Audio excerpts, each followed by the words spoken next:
एक साधु घूमता हुआ भिक्षा मांगता हुआ आता है। वो बच्चे खेल रहे होते हैं, बच्चों से पूछता है कि हाँ भाई कहाँ भोजन कहाँ मिलेगा, भिक्षा कहाँ मिलेगी।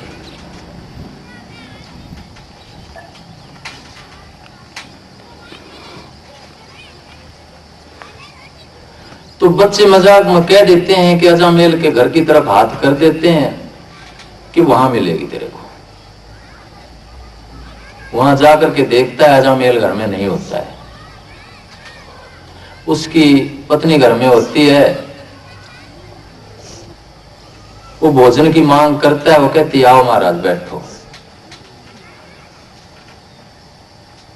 घर जाकर के आसन ले लेता है। तौर तरीके देख करके समझ जाता है कि किसी अच्छे संस्कार की औरत नहीं है। तौर तरीके देख करके पता चल जाता है। तो सोचता है कि आज गलत जगह में आ गया हूं, लेकिन आंख बंद करके जो परमात्मा का स्मरण करता है तो देखता है कि परमात्मा की मौज से ही यहां आया गया है। कोई मौज है उस मालिक की। भोजन करता है तब तक अजामेल आ जाता है। अजामेल से कहता है कि भाई भोजन तो तेरी पत्नी ने करवा दिया, तू दक्षिणा तू दे दे। अजामेल कहने लगा कि बड़ी बात है कि तू यहां आ गया है और भोजन तूने ले लिया है। मैं चुप हूं तो ये तेरी भलाई समझ, नहीं तो तेरे को आते में बाहर फेंकता।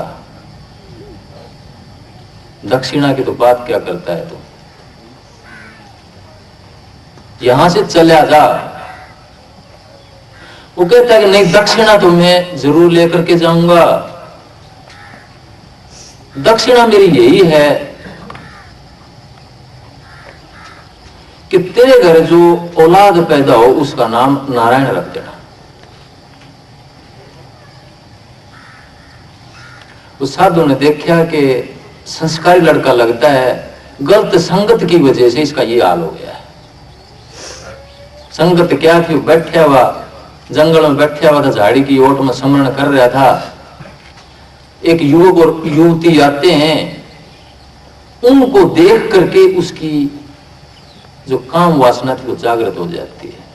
वो उनके पीछे पीछे चल पड़ता है और उस औरत से शादी करके घर में ले आता है। संगत का बड़ा भारी प्रभाव होता है। जैसी संगत वैसी रंगत।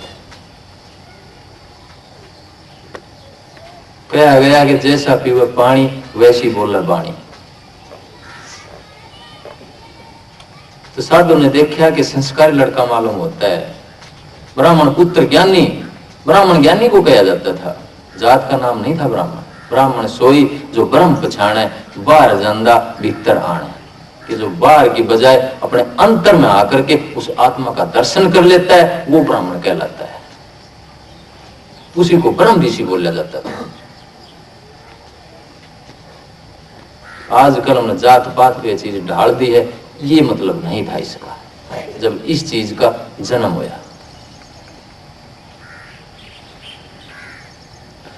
तो वो कहता है कि जब तेरा लड़का पैदा हो तो उसका नाम नारायण रखना। साधु युक्ति से काम लेते हैं कि इसका संस्कार किस तरह से जगाया जाता है। तो उसको बच्चा हुआ, चलो ये बात मैं तेरी मान लूं। वो कहने लगा कि हाँ मैं तेरी ये बात जरूर मान लूंगा, तू बाहर निकल जा, यहां से जल्दी निकल जा बस। वो साधु निकल जाता है, चला जाता है। तो लड़का होता है तो उसका नाम नारायण रख देता है।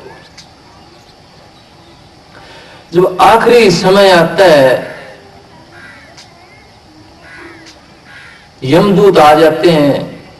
यमदूत को देख करके वो डर जाता है और वो डर के कहता है कि अपने लड़के को पुकारता है, नारायण नारायण नारायण नारायण, नारायण आजा, नारायण आजा। यमदूत घबरा जाते हैं कि किस नारायण की बात करते हैं। तो विष्णु भगवान की बात तो नहीं करता कहीं। विष्णु भगवान को नारायण कहा जाता है कि किस नारायण की बात करता है। वो सहम जाते हैं, रुक जाते हैं। वो नारायण करते करते करते करते जब सारी आशाएं छूट जाती हैं आदमी की, तो कहते हैं कि अंतर की आत्मा फिर उसकी मदद करने के लिए आती है। द्रौपदी की कहानी में यही दिखाया गया है कि वो सब की तरफ भागती है। जब उसको राज दरबार में जुए में लुटा दिया गया है, नंगा करने की तैयारी कर दी गई है, तो कभी भीष्म पितामह की तरफ भागती है, कभी गुरु द्रोणाचार्य की तरफ भागती है, कभी धृतराष्ट्र की तरफ भागती है मदद के लिए। तो कोई मदद नहीं करता, फिर देख दीजिए तेरा कोई मददगार नहीं रहा, तो परम निराशा की अवस्था में हाथ जोड़ करके खड़ी हो जाती है कि हे परमात्मा, अब तू ही मेरी मदद कर सकता है ऐसा समर्पण करने वाला कोई? ऐसा समर्पण तब शुरू होता है, प्रार्थना तब शुरू होती है जब दूसरे सारे से टूट करके एक ही सारा रह जाता है सामने के, यही बचा सकता है, दूसरा सारा है नहीं कोई बचाने वाला। कोई धन, कोई बच्चा, कोई दौलत, कोई ओहदा, जब तक उसकी आस रहेगी तब तक उस आत्मा के जागरण का, जिसे जागरण का भाई ने शब्द में कहा है, कबीर साहब का शब्द, वो थोड़ा सा कठिन काम है।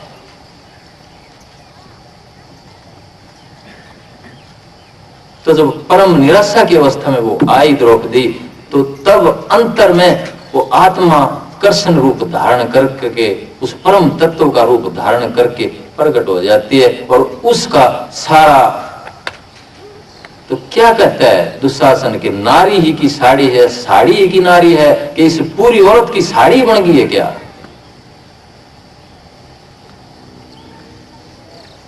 तो परम पिता, वो परमात्मा मदद करने के लिए प्रार्थना कब शुरू होती है?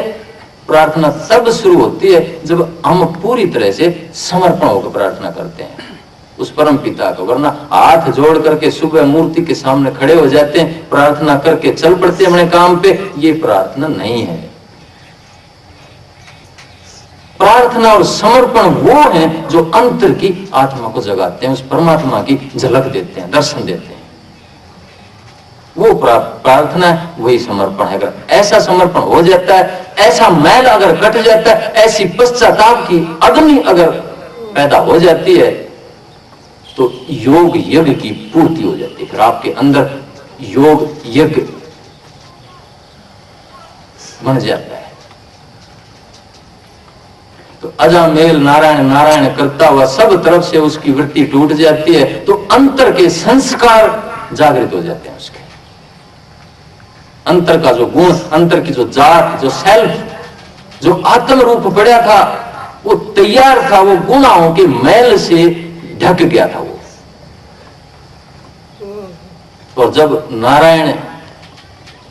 नारायण का उसके ऊपर पानी पड़ा, समरण और जाप जब आगे बढ़ा, तो उसकी अंतरात्मा जाग जाती है। जागती है तो अंतर में प्रकाश हो जाता है, आलोकित हो जाता है। वो आलोकित होता है तो यमदूत भाग जाते हैं। यानी कि जब अंतर में सदगुरु रूप जाग जाता है, जाग जाग नर क्या सूत्या, जागृत नगरी में चोर नहीं लागे, झक मारेंगे यमदूता। कि जब आदमी अंतर में जाग जाता है अजामेल की तरह, उस हजरत की तरह, फिर किस चीज की कमी रह जाती है? हजरत चोरी करते थे, डाके मारते थे,